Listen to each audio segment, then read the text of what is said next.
campaigning during the pandemic. We've got a very esteemed panel here together to share their lessons with you on how the pandemic has changed politics and how we do politics. We have Caitlin Mitchell, who is a partner at Newco Strategies in Washington, D.C., but prior to that was the senior advisor to the successful Biden-Harris campaign during the last presidential election.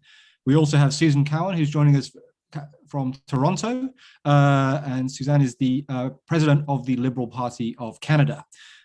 We then have two Pauls. The first is Paul Hilder, who is the CEO of Data Praxis in London. Data Praxis is a data sciences organization that works with progressive causes and foundations around Europe and the globe. We have Paul Middy, who I refer to as Paul in Paris during the conversation. He is the managing director of En Marche, the man responsible for working to re-elect President Macron in next year's presidential election. And last but not least, we have Lars Klingelbell, who has been the Secretary General of the German Social Democratic Party since 2017. Thank you all for joining, and thanks in particular to the team at Das Progressive Zentrum for organizing such a fabulous summit over yesterday, today, and tomorrow, and for giving us this wonderful opportunity, Dominic and Florian in particular, for their great work on that. During this conversation, I'd like us really to talk about two particular things before right out of the bat, and then we can get into a moderated conversation with the panel. The first thing that I'd like the panel to address is how they feel the pandemic has changed the terrain of politics. What do you think are the new issues that have emerged, or the old issues that have become more sharply focused in perspective since the pandemic took hold? And then the second issue I think we should dig into is how the pandemic forces us as political actors to change the way we organize in politics, to change the way we campaign, to change the way we communicate with obviously with our supporters and members, but also with the public at large. So those are the sort of two big, broad issues that I'd like us to address today. Lars, I introduced you last, so I'll do you the honor, given that the Germans are hosting this, of going first. But I'd really welcome your reflections on how you think the pandemic has changed the terrain of politics in Germany or around the world, and how the issues we're looking at have changed over time. Okay, thanks a lot. Thanks for the possibility to be here and have this conversation. And I think it's a very interesting debate. What follows after the pandemic, and what are the conclusions, and what does it mean for the campaign? And in Germany, as you know, we're facing right now a campaign. In 108 days, we have the national elections, and so all the parties are working now on election campaigns, and all the parties are working on their programs and on the question, what will they do in the next government? And so if we look to the pandemic, and if we ask ourselves what should be better, or what was good in this pandemic, we see a lot of examples that shows us what's going, or what's on the good side. For example, a strong welfare state. We have good social infrastructure, a lot of solidarity among our citizens. But on the other hand, we've seen a lot of things that should be better, and I think that needs to take place on a progressive agenda. For example, one thing in Germany we're discussing right now is that some people are not covered by the welfare state. For example, like self-employed artists, or we have low wages for workers like nurses, bus drivers, supermarket staff, and so these are things we should change, and where we focus on in our program for the national election right now. As Social Democrats, we say that a crisis creates a momentum for fundamental changes and a change, and this is responsibility we have as progressive forces. What we can do now in the next election, in the next 10 years, and I just want to focus on 4 political areas where I think we need action as progressive forces. One is on the European level, and I think it's a big step that we now have this recovery fund on the European level. It brings more European solidarity, and it shows that the European answer is integration. And the European answer to this crisis is investment, and is a common fight for solidarity and social questions. The second point for a progressive agenda is the question on climate change. And I think this should be an issue for progressive forces. How can we fight climate change with investments? How can we reach climate neutrality, and how can we bring the economy to a higher level, for example, change things like mobility or infrastructure? And the third point is digitalization. I do not know the situation in other countries, but in Germany, the coronavirus showed us that we have big challenges in digitalization. The schools, the question of bureaucracy. So there needs to be a lot of investment in the question of digitalization. On the other hand, we also need investments on points like artificial intelligence, like quantum computing, where we will create new jobs and have a better future. And the fourth point I mentioned before is the value of work. So there were a lot of solidarity with people that were running the country in the corona crisis, like I mentioned before, people in the supermarket, bus drivers, nurses, people working in the medical area. And there was this big applause for all these people, but now it's time for the progressive agenda to see that these people earn more money, that these people get more protection by the welfare state and have a better position in the society. So these are maybe 4 areas where I think we should force on as progressive forces, and that is something like a conclusion on the pandemic right now. Thanks very much, Lars. It's great. I mean, to summarize your you think the 4 big themes are European solidarity, the need to push forward on climate change, a digital strategy to make sure that we're up to speed, and a revalorization of work. And I think they're 4 great ideas that we can dig into a little bit in this conversation. I think I'll turn now to Caitlin. Caitlin, you actually have run the most recent campaign during the pandemic. And like one could say that the impact of the pandemic on the US election was quite profound. What were the takeaways in terms of the sort of central themes of that campaign that you felt were important? Yeah. Hello, everyone. Happy to be here with you today. Coming out of the campaign, I think during the campaign, it was obvious we were at the very peak of the pandemic. So it changed every way in which we campaigned, from how President Biden moved around and met with people to how we asked organizers and volunteers to get involved.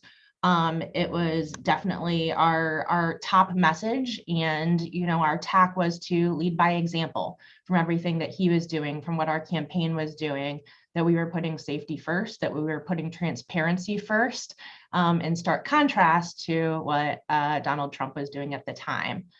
I think coming out of the campaign and moving into governing, there's 2 areas in which the pandemic has just shown a really brighter light on disparities that have been at the core of, how our American society works, and that we are working to address in the plans being passed.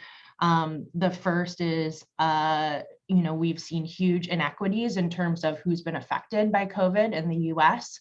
There was a poll a few months ago that said, overall, 1 in 5 Americans knows someone who has passed away from COVID. And when you look at Black and Hispanic Americans, that's over a third. There's just a huge discrepancy there. And so a lot of what was passed in the American Rescue Plan was really targeted at addressing and providing relief funds for that. The second piece that it's really highlighted is, and I think this is not unique to the US, is the brunt of the pandemic has been borne by women when it comes to the economy and the labor force, and particularly women of color. And so as we are working on infrastructure talks and even, a broad discussion of what is included in infrastructure, we're looking at the care economy, we're looking at childcare, we're looking at how we make sure that the more than 2 million women who have left the workforce in the last year are able to get back to work with childcare or retraining if their job doesn't exist anymore. So, in short, everything from how we campaigned, from when Joe Biden became the nominee in April to every part of the plans that we are trying to put into action today, the pandemic is front and center, and it's really just put a spotlight on those two things in particular. Yeah, I know from a previous conversation that Heather Boucher and some of those who've gone in on the economic side have always argued that there's going to be no recovery without a she-covery, that women are going to be at the center of rebuilding this, and that we should keep that in mind. So I think they're really, really excellent points. Let me now go to Paul in London. Paul, you've been working on campaigns across the EU over the last year. What are the issues that you've seen rise up the political agenda during the pandemic, and how has that changed the possibilities for progressives or opportunities? Well, when you look at the landscape of issues in Europe, obviously, you ask about the most important issues. Health comes top all the time at the moment, consistently. But the economy is right behind it, and I think is moving center stage now as we start to make progress to differing extents in different places on the vaccination side of things. There's some surprising issues under the hood, though. Things like housing are becoming more and more central. People have spent more time in their houses apart from anything else. So if I sort of zoom out for a second, I think one of the things the pandemic has done is move the Overton window. It's helped everybody to kind of think bigger about both the systemic risks that we face and the systemic responses that are needed. And this really is a Great Depression level, 1930s style shock to the system. And if you think back to 2008, the global financial crisis seemed like that too. I think there's an object lesson in the missed opportunities on both sides of the Atlantic after that crisis. And the question is whether this time progressives can seize the nettle and raise our sights and tell a bigger story, a kind of FDR level story, which I think Biden is starting to do. So we need that kind of 21st century New Deal type leadership from states, the kind of Mazzucato entrepreneurial state agenda with industrial policy, catalytic investment of not 1 or 2% of GDP, but very significant percentages of GDP to transform key agendas like the Green New Deal, New Deals on public health systems. The question of how you frame that, this is one of the things that we work a lot on. It differs country to country, and depending on what the political family is or their political strategy is. For me, something like Build Back Better from Davos is much too rootless a story, much too banal a story, but actually a story is about rebuilding.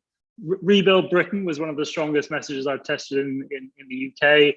I think things like that, rebuild Britain, rebuild America, rebuild Germany, rebuild France, are the kinds of slogans, just in terms of the general spirit of it, that could encapsulate the level of ambition and structural transformation which is required, as well as having that implied jeopardy that things might fall apart if we don't rebuild them before it's too late.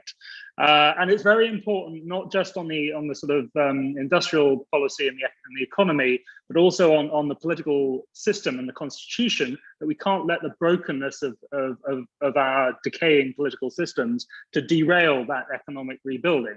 We see the threat of this in the US, where I think there's no getting around the need for boldness on constitutional change, whether you're talking about statehood for DC and Puerto Rico, the filibuster. Obviously, you have to do transactional creative politics in the meantime and throw a lot of money at Joe Manchin, but also do some deep persuasion with him. But equally, I think in the EU, we need a decisive move beyond ordoliberalism. And it might be that this year's German election is very well timed to help us do that, and for Germany and the frugals to start embracing their own interests in some greater element of fiscal union. On daily life, I mentioned housing, affordable housing, particularly in cities, is really salient. High-speed internet and the question of a new social contract for the digital age, taming the platforms, pluralism, and creating better immune systems against disinformation, as well as care, both social care for the old and childcare, as I think Caitlin was mentioning.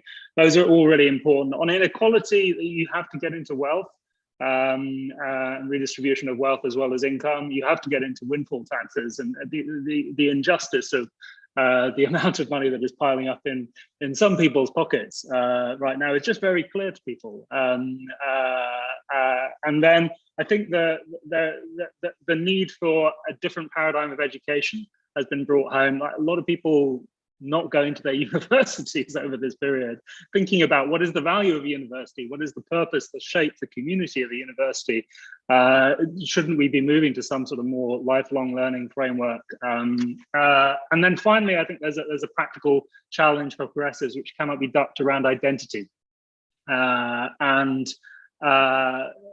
Castells wrote very compellingly a couple of decades ago, 3 decades ago maybe, about project identities as the progressive version of identity, being able to tell a story of identity which is not about blood and soil nationalism, but is about how do we come together to build a good community, whether that's a national community or a local community, something which is rooted in place, which is rooted in history, but also turns its face to the future and brings people together in their diversity. I think, you know, that there are all sorts of risks in the politics of identity, and if you take shortcuts, you can end up empowering your adversaries and putting, you know, either breaking down cordon sanitaires or putting fuel in their fire. I think that there is no question but that progressives need to find a better strategy and a better approach and a better set of policies and narratives when it comes to identity. So those are some of my takeaways from the last 18 months or so. But it's an opportunity for us really to think big and to reimagine and to rebuild. Brilliant. Thank you for that, Paul. And just picking up on that rebuilding, I'd like to go to Suzanne in Toronto. Your Prime Minister, Justin Trudeau, spoke to the summit yesterday. And I know that you have pushed through at home a very ambitious infrastructure project, which is really about rebuilding and thinking about what the 21st century infrastructure is needed in Canada. So I wonder, you know, how much of that is, you know, different from what you would have done if there hadn't been a pandemic, and if not, like, how has the pandemic changed your politics? Great. Well, thanks, Matt, and thrilled to be here with all of you in Toronto, but also on the unceded territory of Mississaugas of the New Credit. I've been listening intently to what everybody's saying. It's interesting, you know, obviously the pandemic has laid bare so many things for all of us, and the commonalities of the issues, housing, and you know, the She session and how this has impacted certain communities, but also I do reflect. There's twofold. There's the things that we've been talking about for a long time. You know, in 2018 or in 2008 here, we talked about austerity versus investment, and you know, when we and the need for that. And at that point, there was a real austerity piece that seemed to win out. In 2015, when we won our majority government, there was a similar type of conversation, but it took the place in deficit versus spending. So, you know, and now here we are in the pandemic, where we made investments, huge investments, and continue not only in the pandemic to deal with the immediacy of the pandemic, but also to continue to build on fundamental things that we had talked about before. And, you know, infrastructure is a huge component of that. And, you know, housing is a huge component of that. The climate change, you know, we have to continue to move on these files. And I think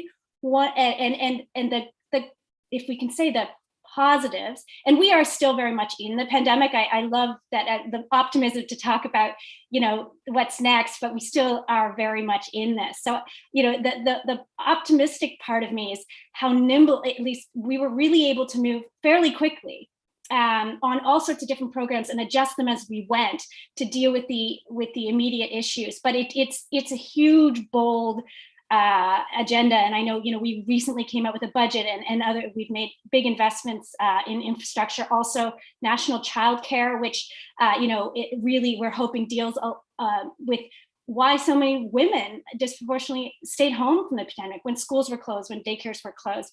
And I think one of the challenges is that there are so many things. I mean, there's probably been 20 things that we've talked about, all of which are incredibly important, all of which are fundamental to the progressive movement and the agenda. And our voters, whatever country we're in, are going to hold our feet to the fire on moving on those. So, you know, I like to talk about it as the three-legged stool. It's like, what do we do in the immediacy while we're in this pandemic? What are we doing? And I agree with Paul. It's the Build Back Better is very bold, but it it does encompass what we're trying to do moving forward. And for us, one of the big pieces was infrastructure, was continuing to move on climate change, was this investment in national childcare. But how do you, I think the challenge is linking all of those things, making the thread, assuming that our progressive voters will make the links between all of these things. Like if we invest in childcare, it's put people back in the workforce, which does this, which does that, which does this. We need to draw that link for us. And I think that's always been one of the challenges, something, you know, my background is comms, and so thinking about, you know, we here in Canada, and I talk a lot about this with our own folks here, is, you know, we moved very quickly on a number of things between 2015 and 2019, and then we showed up with the 2019 election and assumed people knew all the great things that we've done. And so it's you know, and during this pandemic, people have been paying more attention, but they're also dealing with the issues that are on life. So it's not only making the investments and making the right decisions and prioritizing, but continue to move on a broad number of fronts. It's also the idea of drawing that link for people so that when it does come time, whenever that should be, that we're voting in whatever countries we're in, that they've begun to have that thread, and they understand where we're going on this. And I think the speed of investments that we've made in the pandemic, that all over these countries, does show that you can move quickly. And I think that is going to be a bit of the new normal for people. It's like, well, you have to be patient. These things take time. And it's like, well, actually, we can innovate quickly, and then we can adjust if it's not perfect as we go. And I think that's one of the takeaways for me is some of the patience. People have been patient for a long time, and they've been patient with us for the last 18 months. And how do we move forward in a bold way, in a responsible way, and bring everybody along with us? Great, thank you, Suzanne. And I think there's some stuff I want to come back to as we go back round again there, particularly this issue about the narrative. You know, we've just done with Global Progress a big survey about people's aspirations. And one of the things that comes out of that is that they want to build back quicker than they do fairer and greener necessarily. They're not opposed to green recovery or a fair recovery, but they want speed and swift and bold action. But it's not so clear that they immediately ascribe the action they want to progressive parties as well. And I think a lot of that has to do with our storytelling capacity. So I'd love to dig into that. I'm going to go to Paul in Paris now, because Paul, you are coming up to a huge election next year, one that I think is, you know, like perhaps in some regards the stakes involved in France next year are larger than those in Germany later this year. So I'd love to get your perspective on how you feel the pandemic has changed the terrain, the issues that you're fighting on, and where you see En Marche taking things from here. Thanks a lot, Matt, and very happy to be with you today and to discuss those topics. I think you've said already a lot, many relevant topics. I really, we see the same situation in France. I would maybe focus on 2 to 3 of them.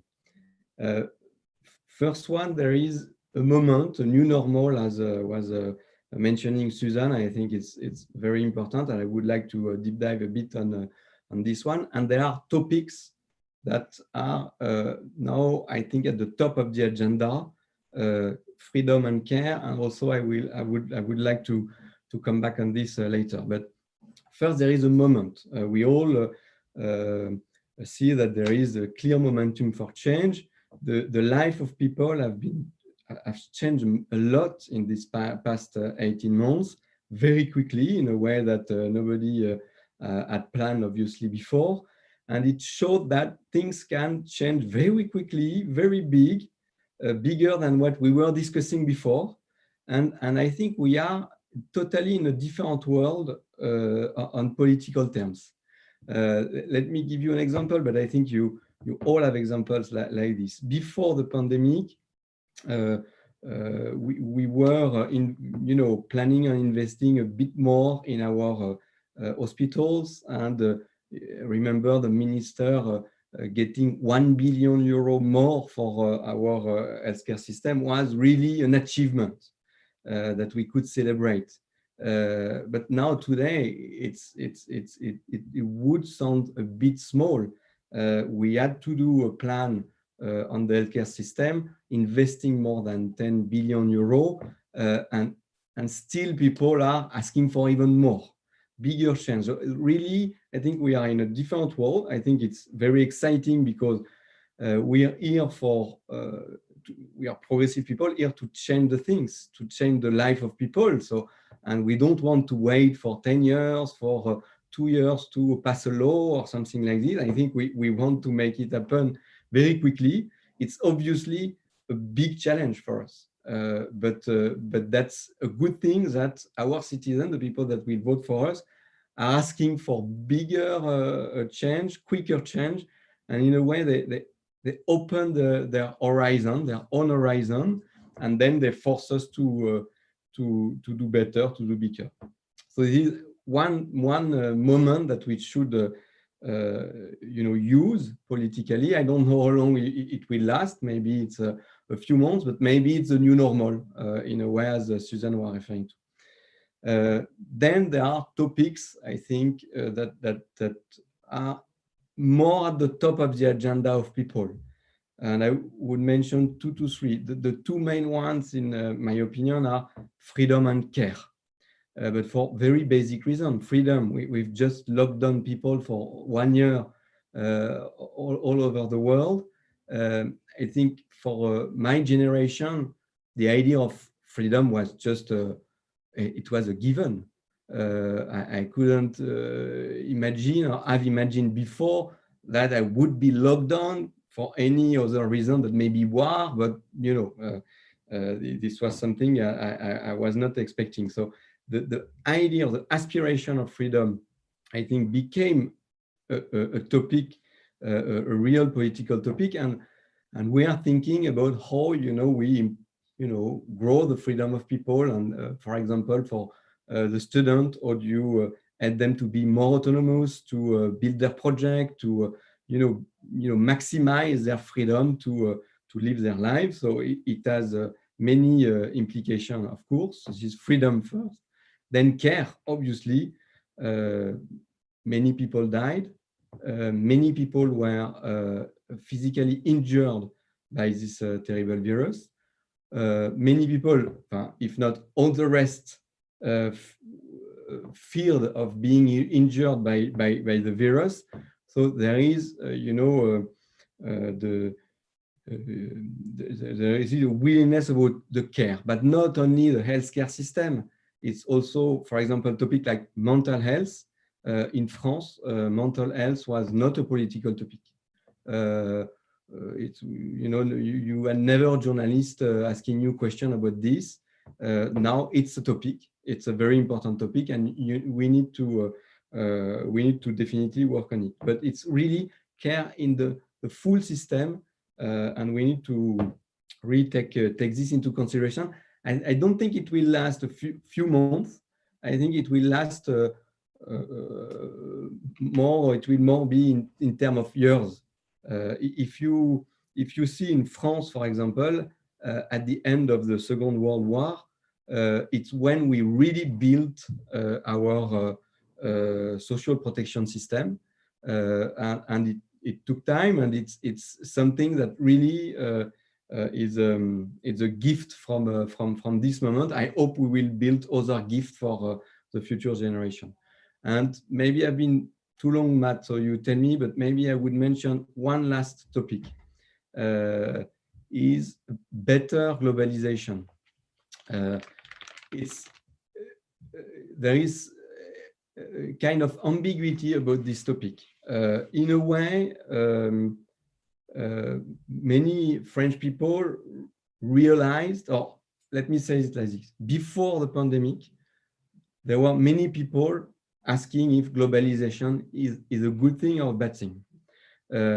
With this pandemic and all the year we've passed on this topic, a lot of people have think that globalization is not good or bad. It's just the world. viruses that don't ask for entry at the customs. To find a vaccine, we just can't rely only on the National Institute for Research. We need to work globally, and that the way we are strong and we can fight such a threat. So in a way, I think it has changed in the mind of French people that globalization could also, it's a fact, and it's you can get the worst from the better from it. And then they want a better globalization. When French people realized that we were not able in France to build, to manufacture masks, for example, it has been quite a shock. So it's the ambiguity is there are things in favor of globalization, but also topics that we need to address now about industrial sovereignty and how we build this globalization in a better way for French people, European, and everybody in the world. Listen, thank you, Paul, and to everyone else on the panel for your thoughts on how the terrain has changed. I mean, it does seem to me a little bit as though the kaleidoscope has been shaken, and what we're seeing now is the pieces are beginning to realign and to try and figure out how we put them into some kind of serious focus and perspective to reshape that narrative. And hopefully a little bit later on in this discussion, we'll get time to touch on the narrative section of that as well, and how we persuade people that progressives are the best for dealing with this. But I'd like to sort of pivot now a little bit towards the idea of campaigning and how and the organization, the practice of doing politics in a campaign and communicating. And Caitlin, perhaps I go back to you first here. Like you were planning a presidential campaign with Elizabeth Warren before the pandemic hit.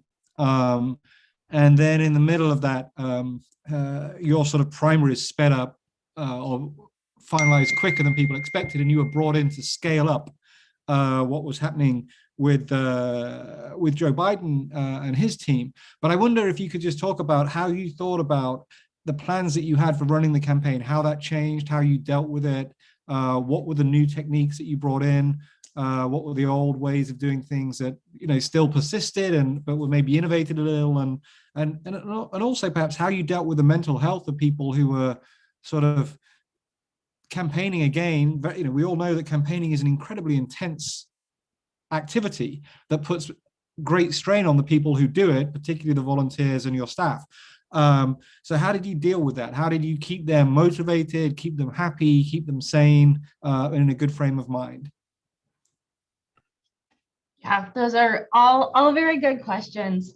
So I joined the Biden campaign in May of last year, so a little over a year ago, and immediately got to work with our field and organizing directors, political director, in thinking through how we were going to transition from, a plan where we already had reserved office space in cities and towns across the country for volunteers to come in and make calls and knock doors, to a digital first and virtual first campaign.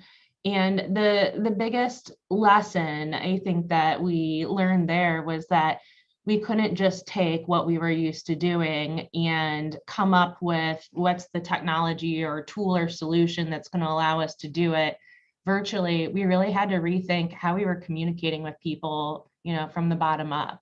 And so we essentially threw out the old playbook and decided to focus on quality conversations with voters. In the US, we are very, very used to knocking on doors and want to have as many face-to-face conversations as we can. And we were not in a place where we were able to do that. And so what we did is we doubled down on training and making sure that our volunteers coming in were really well trained in no matter what platform they were using, whether it was a phone call or even whether it was a text message, which we usually see as one of the most transactional and least substantive forms of communication. But we really worked with our volunteers to train them to connect with folks over whatever platform they were having to move them. A few a few other things that we did in terms of scaling is just, I think it showed a lot. US campaigns are always in person, it's always required that you move to where the campaign is based or where your headquarters is based. And we grew on the digital team, which encompassed communications, digital communications, grassroots fundraising, and then digital organizing in the case of what we were doing. We had a team of a little under 20, and we grew that to nearly 250 in a few months. And that was really the main task that I was brought in to do from the beginning, is how do we scale?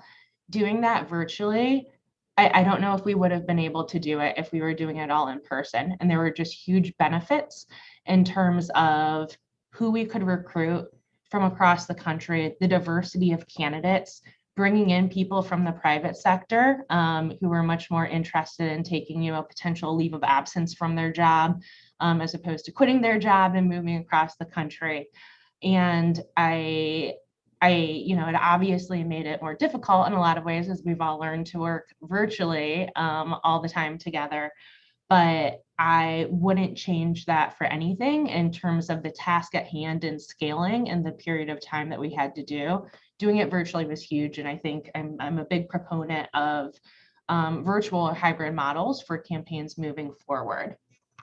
When it comes to mental health, that was really one that we worked on figuring out as we went, because none of us had been in this position before. And the biggest things that we did was try to create spaces when you're working 24/7 to take a moment after a really great time, such as after a Democratic convention, and all celebrate together.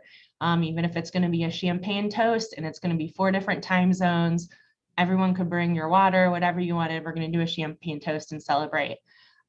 Just as importantly, when we had really tough moments in the campaign, it was a matter of drawing our team together and really providing an open forum for people to share their thoughts and their experiences, because so many of our staff were not only working from home and hardly leaving their house, but many of them were isolated from their friends and where they usually lived. Like, many of our younger staffers moved back home with their parents.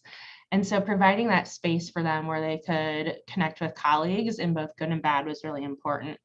The last piece that I'll say, and this is something that in US campaign culture has really not been a huge part of how we operate, is that we really allowed a lot of grace and leeway for people who needed to take a mental health break. And that was whether it was, I need the evening off, or whether it was, I just need to take a day, to do my laundry and just take a moment and step back. On most campaigns, that's very rare and very difficult to do.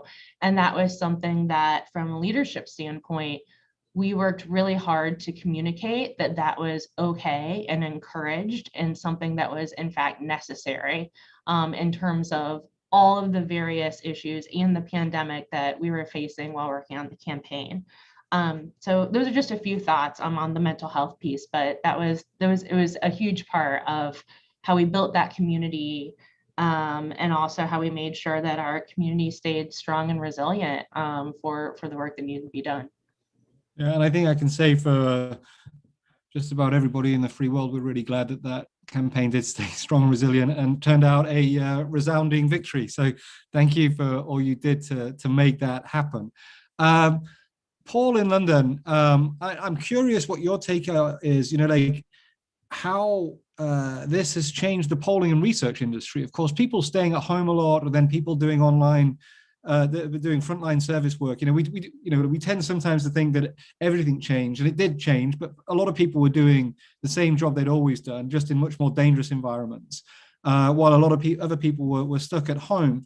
But that surely had a profound impact on how you would do research, polling around campaigns. What's your experience, Paul, been with that? How have you seen the research environment change, and how has it impacted the kind of results you're seeing?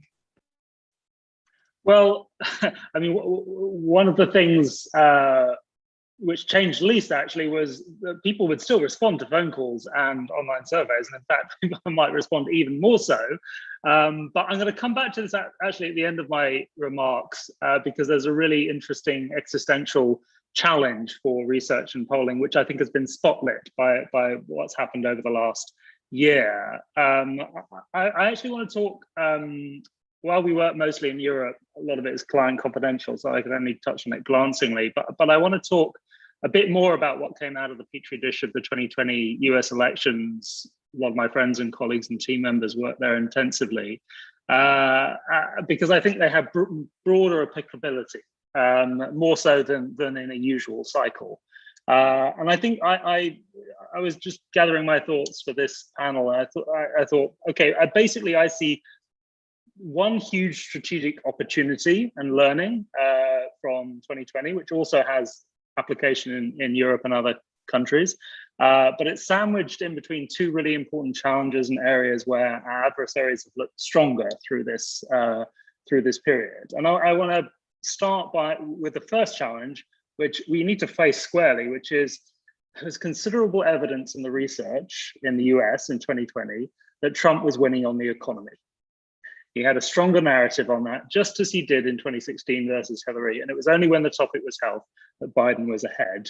And in the end, despite the massive margin in the popular vote, the margin of victory when it came down to the battleground states was wafer thin once again. I am fairly sure if Trump had governed a scintilla more competently, delivering on his original infrastructure and economic agenda more seriously, rather than pissing it up the wall, excuse me, or making less disastrous mistakes on the pandemic, he really could have won.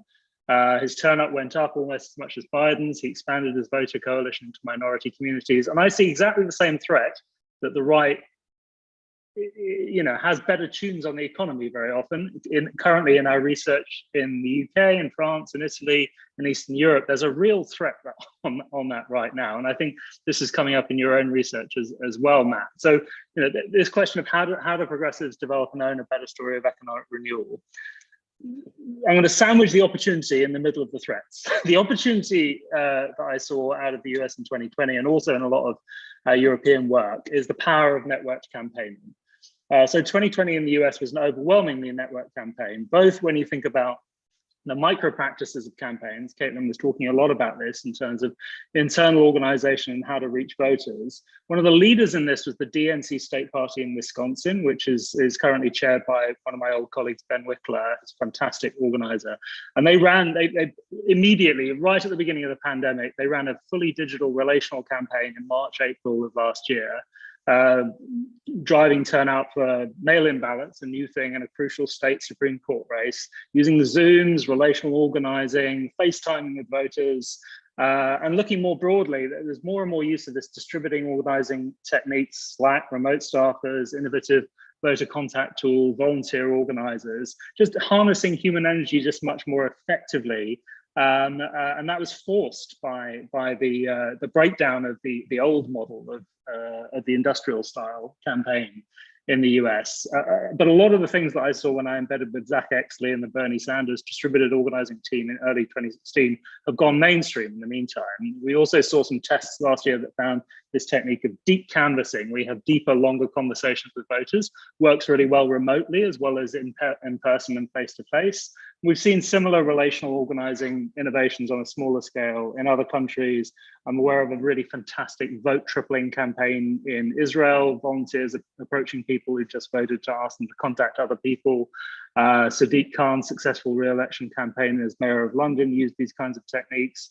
And then really interesting uses of live streaming to bring events to a wider range of people, both in Macedonia and the live streaming that the new Anti-Corruption Alliance Democratic Bulgaria were doing around the protests and then the campaign, and then they entered parliament with a very significant presence. The other part that I've been talking about the micro level of campaign practice, but there's also a sort of macro level part of the story of 2020, which I think is not clear to everybody from the outside. I don't know if anyone here has read the Time magazine piece about the secret history of the shadow campaign that saved the 2020 election. If you haven't, Google it. It was a breathless piece. It was not a great piece. The actual story behind that piece is much more interesting because there wasn't one shadow campaign organized on a single set of Zoom calls, although I was on some of those Zoom calls. One of my board members was in the piece. There was this whole ecosystem, a network of hundreds of thousands of shadow campaigns. From the primary campaigns, Caitlin herself came out of the Warren campaign, independent expenditure stuff, civil society movements, and it was really bottom up and horizontal. It wasn't a top-down conspiracy by any means. So Caitlin and her colleagues built a really great organization, ran a fantastic campaign, which was the epicenter of that victory. But my belief from everything I saw was that one of the most important factors behind Biden's victory was this independent organizing of bottom-up movement networks. Which involved thousands of different organizations and leaders operating largely without any direct coordination with the official campaign. So I think there's a really interesting learning from that for, how do we tap networks, both at the micro level and at the macro level. Now, turning to final challenge. And this is, during the last year or so, our grasp on the nature of reality, German colleagues will understand the Ding an sich, Immanuel Kant's phrase about the thing in itself. What is reality? Our grasp on that has become very slippery indeed. And there are two elements to that challenge. They may at first glance appear very different, but they're deeply interrelated. The first challenge is the constantly mutating threat of disinformation. And you're getting worldview level almost syncretic religions like QAnon, which spread like crazy, captured the brains of about a quarter of the US population, spread deep into Europe, according to some polling we did for the anti-extremism organization Hope Not Hate, even as far afield as Japan. So there have been some effective efforts to counter and inoculate against that threat at scale, but there's a lot more to do on it. And then the second threat to our grasp on the nature of reality is it relates to the polling. It's the flaws in our tools for understanding what's actually going on in public opinion. There were really significant polling misses in the US in 2020 from many, not all, but many of the public and private pollsters associated with fundamental flaws in their methodologies, ranging from an elementary mistake of lack of representativeness on things like how do people vote last time, to more subtle issues like overrepresentation of highly politically engaged respondents and a huge strategic challenge called non-response bias. So the people responding to most US polls weren't really very representative of the public. There are growing parts of the public who are largely not participating in normal polls, smaller group who are participating too much. It doesn't break down by demographics, so it's hard to wait for. And increasingly, these people's information filter bubbles and their opinion drivers are diverging. So this is even more of a problem. And that's where the two challenges, the disinformation and the polling challenge, are interrelated. And we see that here in Europe, in Germany, in France, where Paul is up against the possibility of a Trump-like event next year. We've seen it in Eastern Europe. We are working hard on solving this accuracy challenge in Europe. We've got a program of regular large sample, gold standard private polling rolling out across the key battlegrounds, and a bunch of other tools which have been used too little in Europe thus far, which generate deeper insights, like things like mass qualitative research using open-ended questions and NLP, analysis. There's a firm called Algarch which does this in the US. We're doing it in Europe. Randomized control trials on winning narratives and persuasion content, voter tribe analysis, but implicit response testing to identify emotionally resonant messages. So there are tools in the toolkit, but we need to understand our grasp on reality is shaky and constantly question how do we really understand what's going on? Otherwise, we'll get hit again by another shock like Brexit or Trump.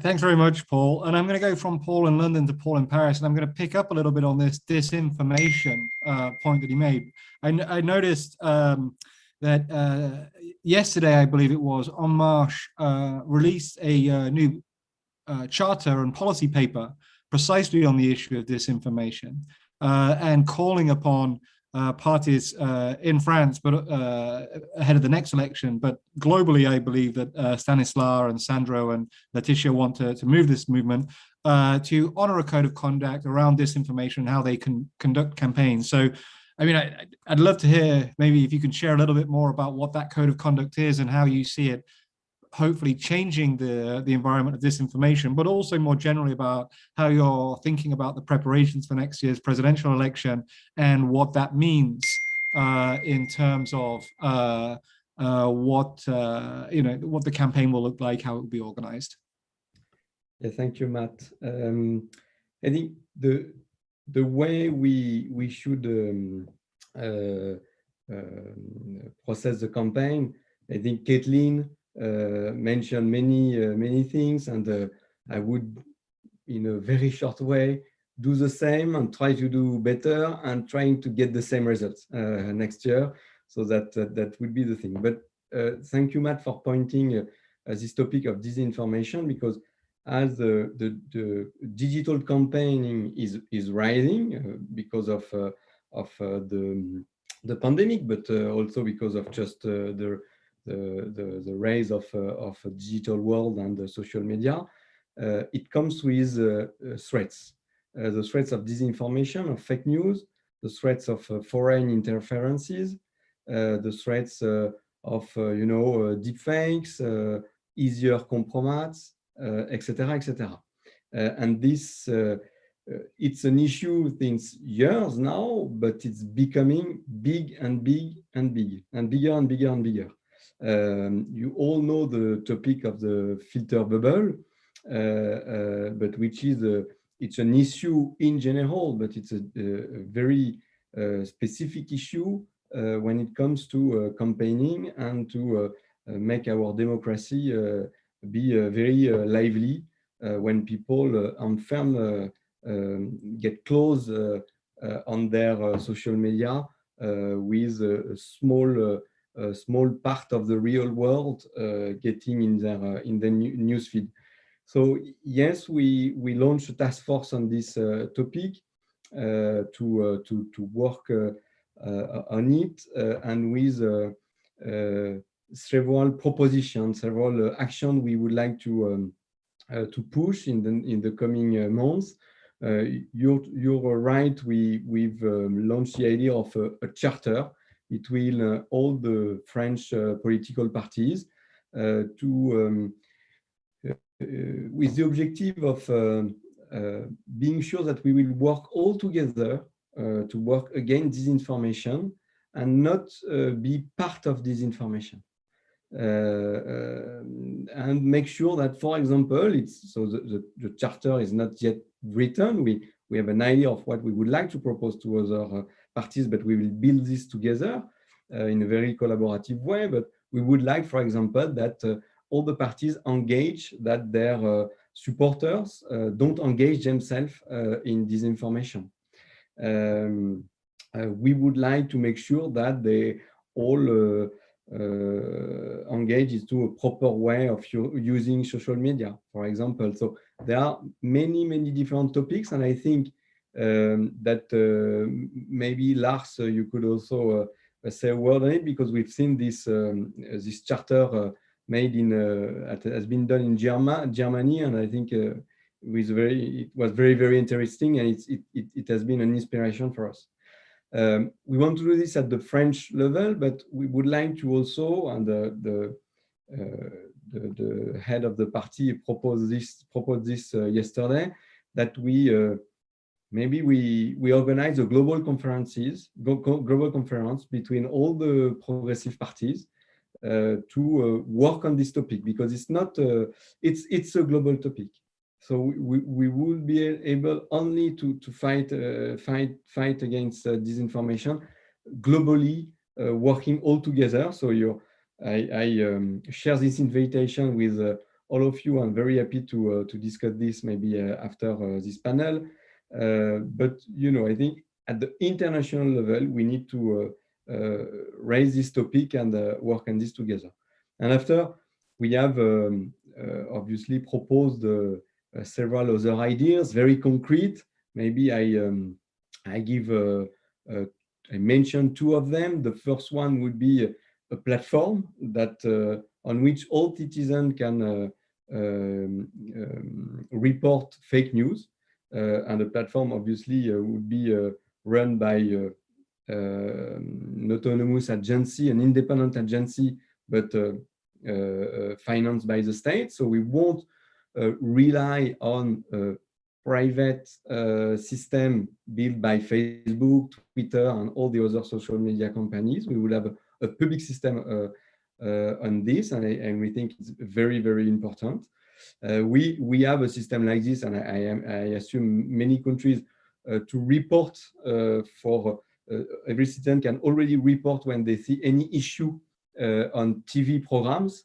So it's important for us that they could do the same on social media, as of course there are many fake news spreading all over internet through the social media. And another example, maybe more very French, I would say, we have many rules for the way we can campaign in France. And for example, by law, the public TV channel is forced to showcase 5-10 minutes video every day, official video for each candidate in, for example, a national election. And this is very important to have like direct contact between the candidate and all the people in front of their TV. We propose to have exactly the same in the main social media network. So very concretely, the idea is for you to open Facebook, and at the top of newsfeed during the campaign, you will have certain amount of messages directly given by the candidate at, for example, a presidential election, which would also be very useful to address the shift between all the traditional medias to the social media. And when you look at the data, I'm sure Paul knows this by heart, specifically the young people, they rely for our next presidential election on social media to get informed about the campaign. So that's good, at least they want to be informed, but it could be also useful that there are some official information coming from all the candidates getting into their newsfeed, and of course without paying Facebook for doing this. Sounds like a very neat idea, Paul, and we look forward to organizing that big global gathering with you to talk through how progressives can work together on that. I think it's a fantastic initiative. Suzanne, I'm going to turn to you now, or rather come back to you. I mean, I wonder whether you think that could be something that you would look at in Canada. I know you're looking at a big series of actions around social media currently in the Parliament. But so I'd love your thoughts and reflections on that, but also more generally about how you feel you're having to think differently about the organization and communication strategies of the Liberal Party going forward. Sure, thanks. I couldn't agree more on disinformation and the use of social media, because it's always been important. The last campaign, at 15 to 19 to whenever the next election in Canada should be, and it's evolving so much. And this pandemic has really accelerated that innovation and the tools that are available and how you're using those tools, and really importantly, people's comfort level with using these types of tools. But that comes with the responsibility around misinformation and how do you tackle that. And I think it's been a challenge for the social media companies and the different rules that exist in different parts of the world. And I think one of the downsides of that is that some of those channels have just sort of said, we don't want to be part of disinformation. We don't know how necessarily to monitor it, so we're out for a campaign, and that was a challenge, and it'll continue to be a challenge. And so I'd love to be part of the discussion on that, because all of a sudden these channels that people go to for information, the party information and official advertising and official communications are not there.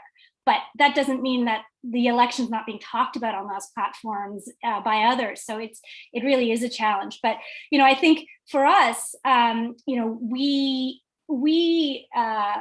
when the pandemic landed here in March, April, we weren't sure what that meant at all. We had been planning to have our national convention, which is our big gathering that we have biannually in the November. But it was the springtime, and we're like, what? So we stopped talking to people for a little bit of time. And then what we did was, let's test out. Let's stop talking to our grassroots organizers. Let's start talking to our donors and just having conversations where we're not making asks. And what the response was huge. Not only were people home, but they wanted to have longer conversations. And so it was really an opportunity. And people who were making the calls were happy to do it. The people receiving the calls, it was a real, not just the pickup rate was high, but that the quality of the conversations was more, because you had this common, though people experienced the pandemic very differently. And I think that's important for us to remember, that we all went through the pandemic, but it impacted people in very different ways.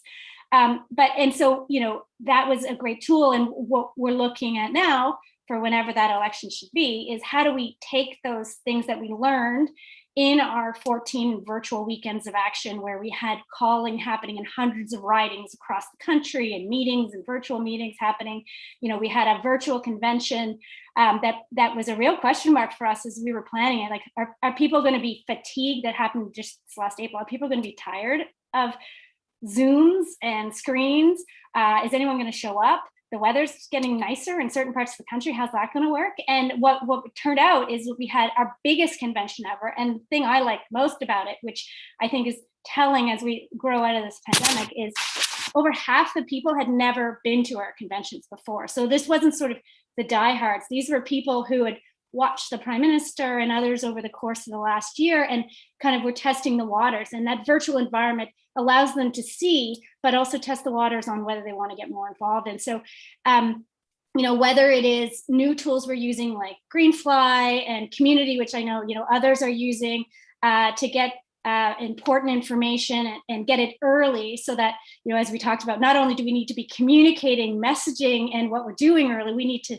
get contacts with more and more people early, and as well as sort of just down to what a campaign looks like, what a local campaign looks like. And we switched. We're a big party of training. We are a volunteer-driven organization. Our chief organizers on the ground across the country are our volunteers. So we have a lot of training programs that normally bring people together, and we expanded those to virtual, and we got way more people in rural and remote areas. So it's our people and new people to the party responded well. But just to touch on what Caitlin was talking about earlier, the mental health aspect of all of this, in Canada, we had an election in 2019, and it really does feel like we had an election and then we have a global pandemic.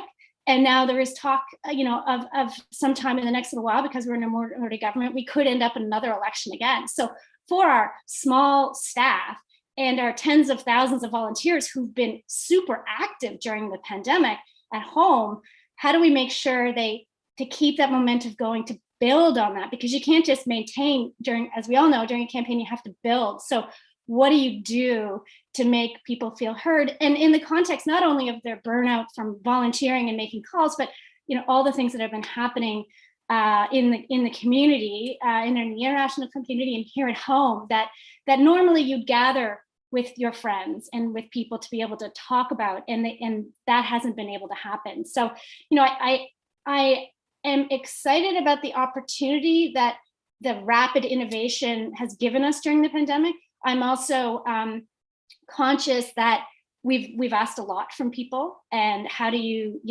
continue to do that going forward without burning out your volunteers? And for us, that's fundamental. So how do you have those sort of virtual rewards? And as we start to gather again in person in certain ways, that will take, but we don't want to lose the innovation, right? We can't go backwards. Campaigns are always innovating. So how do we take, and I think a lot of that is around technology. A lot of that is around these hybrid models, so that people have access to training and technology and people and speakers and the Prime Minister in a way. We did that a lot during the pandemic, where he was reaching out and having these longer conversations and having these hour-long chats where thousands and thousands of people could join for an hour from across the country, and trying to keep some of that, but also getting that face-to-face again where possible. But it's the opportunities are endless, and I think we're grappling with now is how do you do some of the things you did before, but we're really about innovating and using these tools in a different way. Great, thank you, Suzanne. Now I'll go to Lars. Lars, hopefully, I mean, you're charged obviously with helping the Social Democratic Party, leading the Social Democratic Party's campaign to in the upcoming elections in September. So hopefully you've learned from some of the comments, or you've taken a few ideas from what our colleagues on this panel have shared that you'll be able to put into practice in the next election. But I'd love to get your perspective on how you're dealing with this now. You've got the most, your election is the next election. It is still going to be, you know, as we've been reminded by the panelists, an election taking place while the pandemic is on. We may be feeling that we're coming out of it slightly, but the pandemic will still be present, and it will change that dynamic. So I'd love you to sort of share your views on how you're dealing with that, any lessons that you have for others. And I'm also going to ask you right at the end to give us your one big takeaway or the lesson that you think all progressives should learn from the pandemic. And you're an elected politician, so you're obviously very used to dealing with like on-the-spot questions like that. But I'm going to give forewarning to the other panelists that after Lars's comment, I'm going to come for your sort of 5-second, 10-second, or one-sentence takeaway to close the panel. So I'm going to come to each of the panelists after Lars and ask, like, what is your one takeaway or your one lesson for progressives? But Lars, please. Thanks, Matt, for the question. And I mean, this is our biggest challenge in the moment, how the election campaign will look like and how the pandemic is going. So in the moment, in Germany, it feels a little bit like COVID is over and everyone is on the streets, everyone is in the restaurant. I see that people met again their friends, and so and we do not know if this will stay for the next 100 days till the election day is. We prepared now the campaign over a year, and we did it on a digital way. So we prepared a digital campaign. We had a party convention, fully digital. It was a very new way for us as Social Democrats here in Germany to have a party convention where the delegates could participate in a digital way, and I'm a real digital enthusiast, but in the moment, to be honest, I'm very happy if I meet people in real. So I was running in my district last week from door to door and was have these personal talks. And for me, as a politician, it feels very good to meet people again. And so this is a reason why last weekend, when we had our digital campaign camp, where we had our 299 candidates from the districts in Germany, we have 299 districts over the country. And we had this campaign camp with all the candidates and the teams. And we taught them, get out and go to the doors, go from door to door and talk to the people, be the first party, be on the street. And now it's a little bit like Zoom conferences are over for the next weeks, and we have to be back on the streets. But at the end, I think it's a mix. So we had very good digital formats. We had good digital talks on Zoom conference or WebEx, and this will stay for the political work. But now in the moment, it's bring people back on the streets and run from door to door.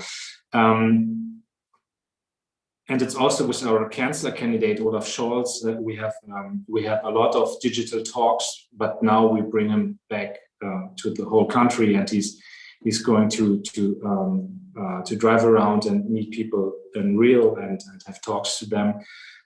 So this is for the next week. It's the biggest challenge how this campaign could work in times of Corona.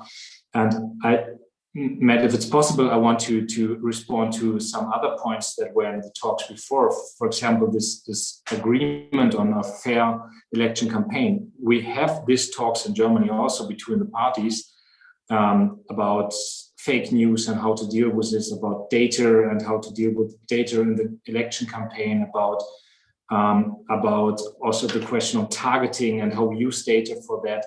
But these were the Conservative Party that were stopped the talks between the general secretaries, and it was not possible to get an agreement on all these points. So we as Social Democrats, we published our points last week, where we say these are the things we will do in the election campaign to have a fair election campaign. And the Green Party did that, but the Conservatives did not do it right now. And so we just look how they will do the election campaign. And the next point is the social media work. I'm very happy that we in Germany have these 299 districts. We have 109 candidates under the age of 40. So we have a lot of young people. 1/3 of our candidates is under the age of 40. There are a lot of young women, a lot of people with migration background. But these young candidates use social media. I do not have to teach them. They know how to use social media. And that means they reach out voters that are not reached by the 60 or 70 years old candidate. So that means we're very good in social media in the moment. And the last point I want to mention is that we in the election campaigns think now a lot of empowering our members. So we are the biggest party in Germany. We have 400,000 members in the Social Democratic Party. And I think that the time where election campaigns are very centralized and you just need national TV, you need national newspapers, and then you get the voters. I think this time is over. And Corona has shown that that people listen to their neighbors, that people listen to the WhatsApp groups, that people listen to Facebook groups of their region. And that means we have to empower our 400,000 members and bring them, that they talk to their neighbors, that they talk to people in the sports clubs, that they talk to people in the schools and in other civil society organizations, and empower our people to bring the messages to the voters. And if you ask me what is the one point that I take out of the sessions, I think campaign tools are very important, and we as progressive movements, we're very good to use digital campaign tools, but the most important point is that we have a message, and then we have to bring them on a digital way. And to me, it seems that that we have to talk about the message and the question, what are the conclusions we take out of the Corona time, the pandemic, and we talked about the state, we talked about the question of an active state, and the question of investments, the question of climate policy, and then we will find always ways to bring that to the people. But the point is we need the message as the progressive movement. And so for that, it was a very good talk, and we had some very important points for our progressive messages. Thanks a lot. Thank you, Lars, for taking the time to join us when it's a very busy period for you. So we're very grateful. The message, I think, is the key. Suzanne, what's your one key takeaway? So I'm so glad we got back to the message, because I was going to say we could have a whole other discussion around the narrative. We've got these tools to communicate, and what are we communicating? And one thing that hasn't changed is that all politics is very local, and so many ridings across the country are won or lost by just such a small couple percentage points. So we now know how to use the tools. But what are we putting on that, and how are we creating that thread from these big ideas and putting them down a way so that they're filtered in a lens that is relevant to a very diverse population who have experienced the last 18 months in very, very different ways. So it's that narrative piece, because you can talk big and bold, but the way we counter we can do this big project, we can do it for $100 billion, and other parties says, no, actually we can do it for $10 billion. How do you create that distinction for people, that what the value add and the values piece that comes and the fundamental change that comes with spending and getting the right kinds of programs. So it's about the message, and I look forward to carrying on that conversation another day. Thanks, Matt. Thanks for having me. Thanks for joining us as well. Paul, you work a lot on the messages, Paul in London. What's your quick takeaway? What's your message to the group? That's a good one. I think rebuild is a really great word. Honestly, messaging it's context specific. I don't think there is a single narrative that will work in each of these different countries. You need to work with the warp and weft of each individual culture and context. But I think rebuilding is really important, and I think a component of identity is really important at this moment, and a component of hope and optimism. One of the things is always good to learn from your adversaries, and one of the things that Johnson is doing very well in the UK is telling a relentlessly, you might say blindly, but relentlessly optimistic story about his vision for the country. I think he's going to be found wanting in the delivery, but that's another matter. Thank you, Paul. Paul in Paris. Thank you, Matt. I'll be very short, and I would refer to the beginning of the discussion.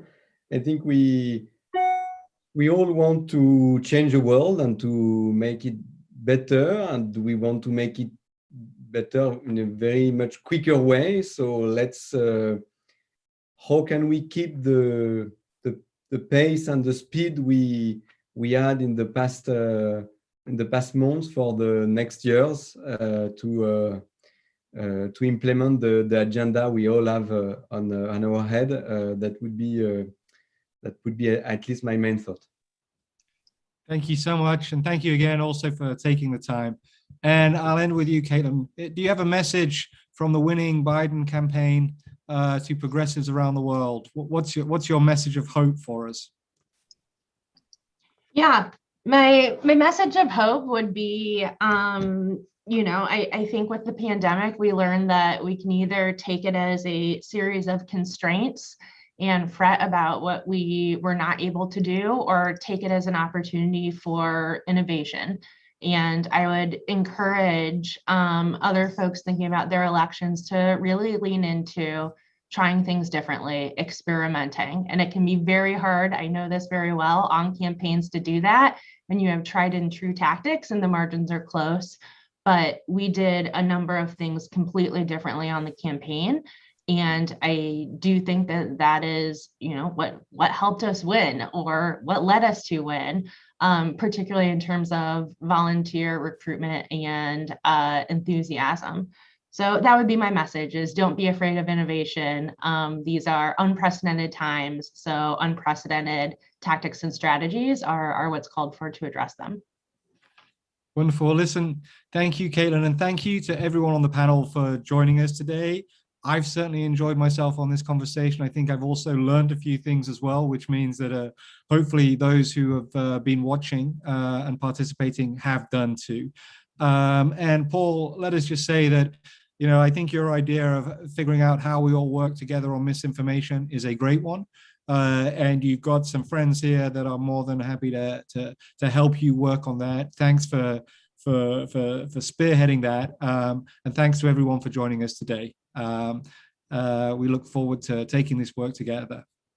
Bye-bye, everyone. Thank you. Thank you, Matt. Thank you all.